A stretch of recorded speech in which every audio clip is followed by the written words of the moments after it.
La Martinique a une histoire qui déchire tout. Savent-ils d'où vient vraiment cette île pleine de surprises? Bien sûr, tout commence avec des peuples autochtones comme les Arawaks et les Caribes. Mais attends, c'est là que ça devient croustillant.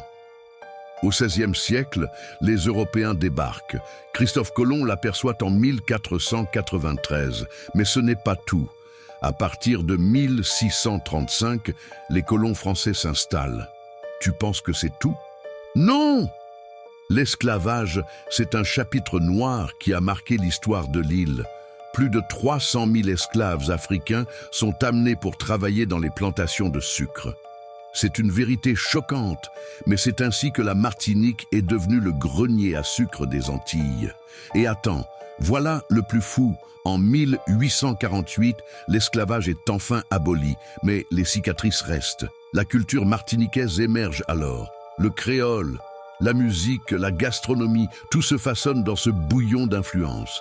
Tu croyais que ça s'arrêtait là? Pas du tout.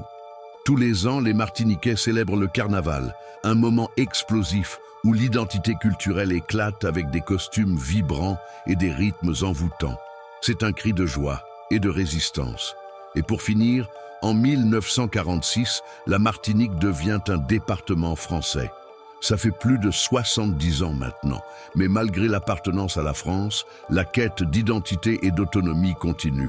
Ce combat pour ses racines, c'est le cœur battant de la Martinique. La prochaine fois que tu penses à cette belle île, souviens-toi, son histoire est celle de la résistance, de la créativité et d'un peuple qui ne cesse de briller.